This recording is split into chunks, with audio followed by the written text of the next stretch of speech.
Okay. I am sitting here with one of our original humans. In fact, I would say the original human because this whole thing was our idea. Yes, it was. Yeah, Dan, it's good to see you, man. Hey, buddy. Yeah. It's good to be heard. Yeah. And seen. It's been a long time. Mm-hmm. We are standing in your new shop. Why don't you tell us about it? Yeah, I finally opened last week, April 18th, 2 weeks ago. Yeah.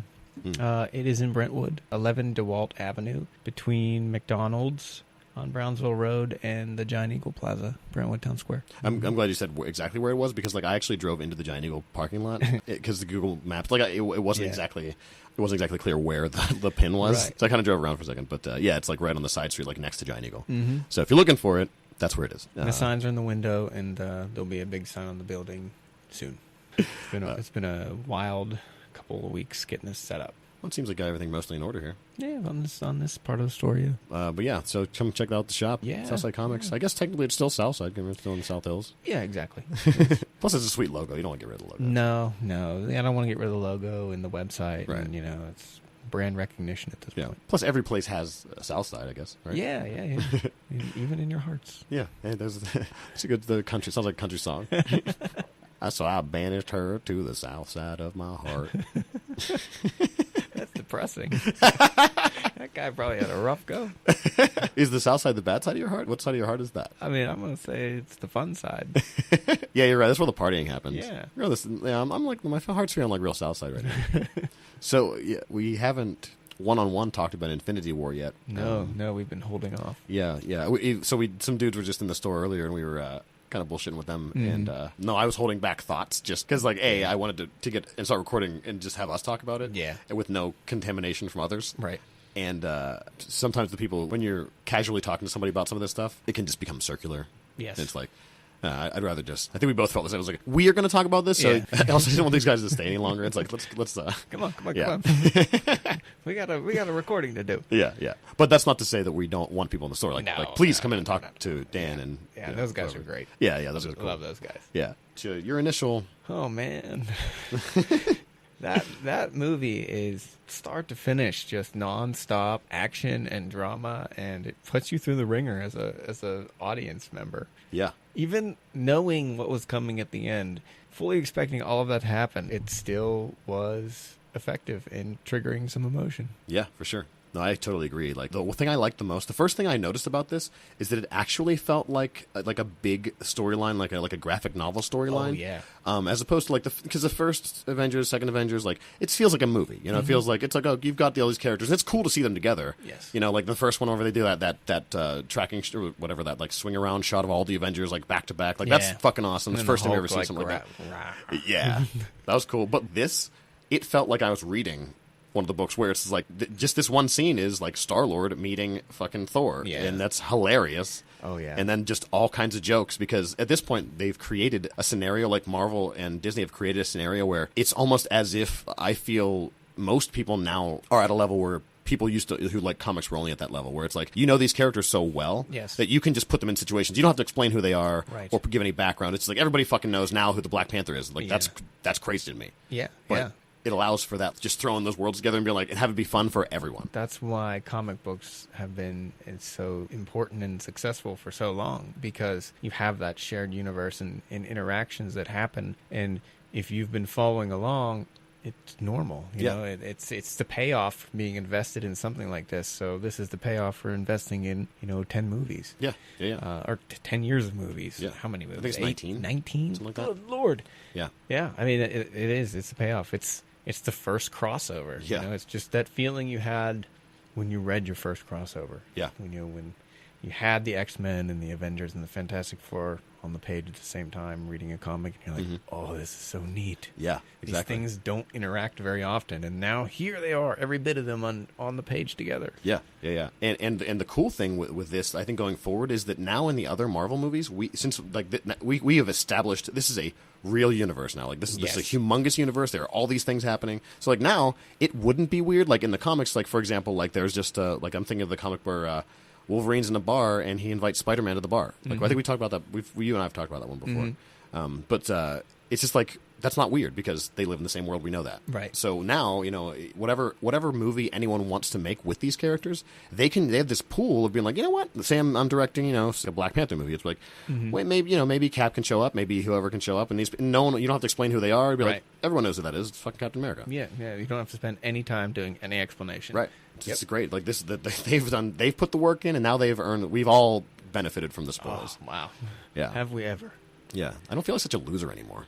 For liking stuff like this. Oh no! I mean, this is like acceptable pop culture. Yeah. The transition in the last decade to this being acceptable. It's incredible. I mean, look at the success of conventions now. Yeah. And the cosplay is something that everybody knows what it is.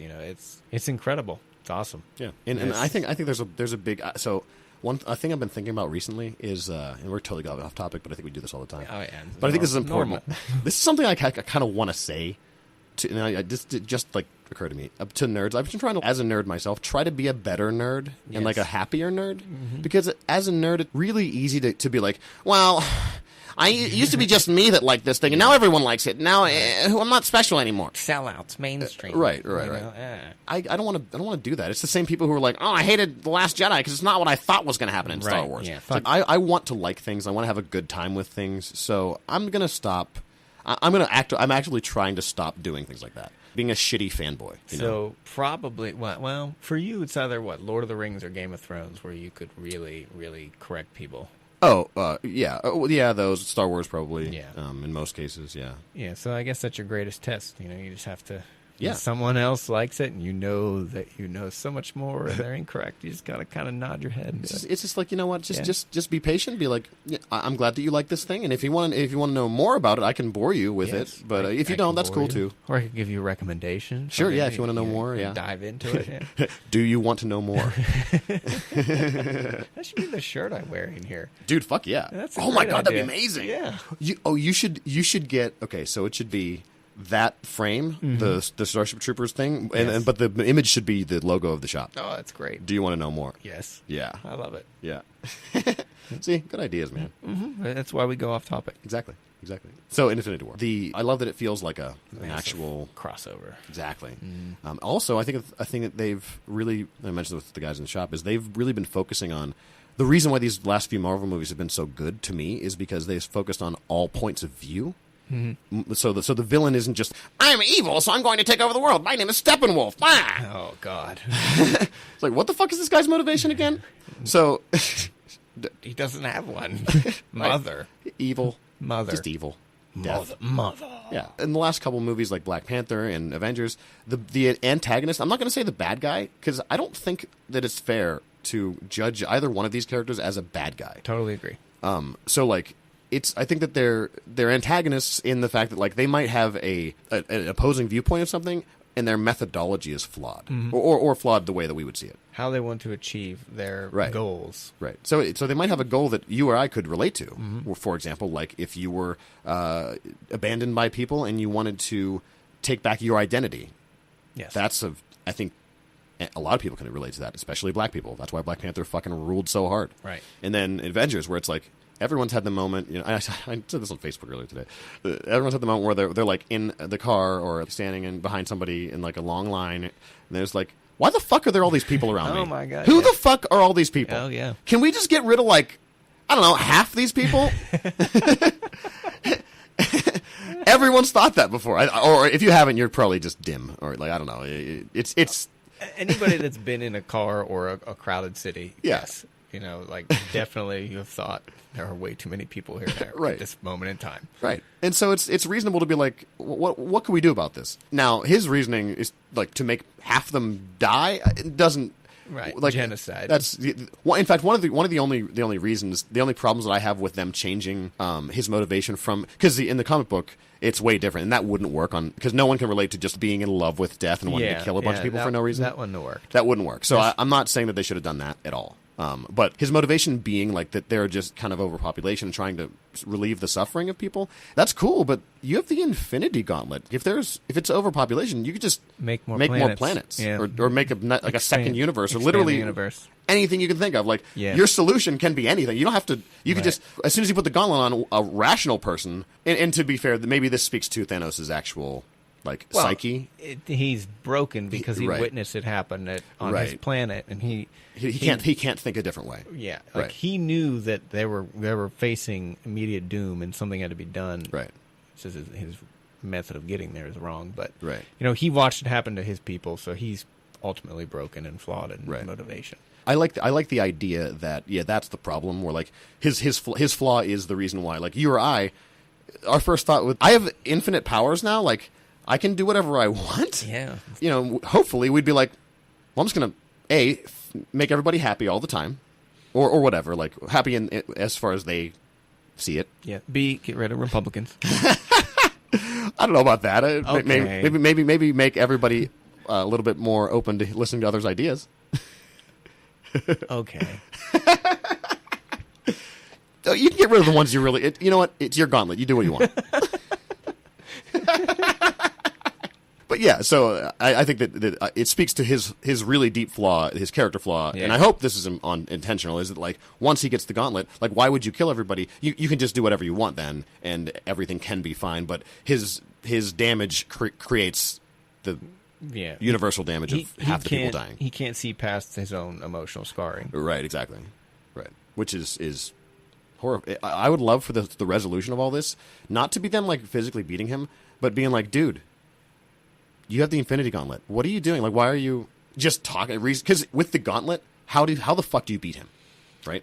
Right. I have no idea. I mean, there's one thing that I wanted to get your opinion on at the end of the movie. It definitely determines how they're going to stop things. But did you think that he burned out the gauntlet and hurt himself so bad that he's not going to be able to do much with it ever again? Maybe that's possible. Maybe the stress of doing that sort of an action on the universe, it was just like a little bit too much for the gauntlet. Maybe it's not as powerful. Maybe, in fact, that's actually a really good point. That is because then, like story mechanic wise, that means that you can bring back maybe only some people. Yes. Or whatever. Like you have to make just a decision of who to bring back. Then you got some more emotional kind of currency to deal with the next movie. Yes. So I think that's probably I think you're on the right track with that. That Okay. sounds reasonable. Because it wasn't entirely clear, like it looked like when he used it, it was great strain on him. Yeah. Looked like he was limping at the end, and it kind of looked like the it's definitely fucked up. gauntlet was messed up. Yeah, definitely for sure. And now that they have what's his name? Who's the Smith? The Asgardian Smith, the dwarf. Oh, not an Asgardian. Eitri. Eitri. And Eitri. Well, I forget his name. Yeah. But so he has that second gauntlet, like the prototype gauntlet, in his shop. Yeah, that's right. Also, he's presumably capable of making another one. So, like, also we've been introduced in Guardians 2 to Adam Warlock. Yes. So, with a second gauntlet and Adam Warlock, now you've got all kinds of crazy possibilities, I think. Yeah, I mean, I think the second movie. This movie was just. It was a Fellowship of the Ring. Yeah. It's an incomplete story. Yeah. I think the next one will be much more focused Yeah. and singular. You're gonna have a smaller cast for most of the movie. Yeah. So you won't have to keep bouncing around in points of view and things like that. Just Yeah. we got this one mission, Right. not 3 different missions going on at once. Right. Well, I think that's pretty good little. Yeah, it was fun. Yeah. It's good to have you back on the cast. Yeah. I would love to do more of these. Yeah. Yeah. I'll bring this. I keep talking about this recorder on the podcast, but like since I got it, like it'll be so easy to like walk around and hang out with people. So yeah, Very cool. Awesome, man. All right, bud. Well, yeah. Why don't you tell them where to find the store again? Yeah, it's 11 DeWalt Avenue, Brentwood, PA. It's between McDonald's and Giant Eagle, right off Brownsville Road, at the intersection of 51. Nice. Easy to find. I like how you gave the address and the Pittsburgh directions. Yes, right. Always. It's just the easiest way to find stuff. I agree. I prefer someone telling me that than Yeah. using my phone Yeah. for GPS. Yeah, like if you're listening and you're from, say, a flat place like Ohio or Indiana or something like that, you should give directions based on where other things around the thing that you're trying to describe are, Absolutely. and then everyone will know exactly where you're trying to go. Have you ever been given directions by someone who is from one of those places? No. They say things like, okay, what you're going to want to do is you're going to want to drive north for about 30 miles. Whoa. You're like, whoa! Whoa, way too many words. How do I look at the odometer? Like, I don't know. Yeah. How do I judge 30 miles? Like, Who judges distance by looking at the odometer? I can judge like 1 mile ish. Like, Sure. I can probably tell you exactly, like, not exactly, but how, maybe 2. I don't know. But once you get beyond 2 miles, like, that's farther than I can probably usually see. Yeah. So I don't know what to tell you. I'm just going to tell you to look for things Yeah, exactly. that you know exist. All right. Well, anyway, I guess yeah, we'll close it out. Right on. Yeah. Daniel, say goodbye to everybody. Thank you. Bye-bye. Come to the store. Yeah, come check it out. Yeah. All right. Well, that's enough of that.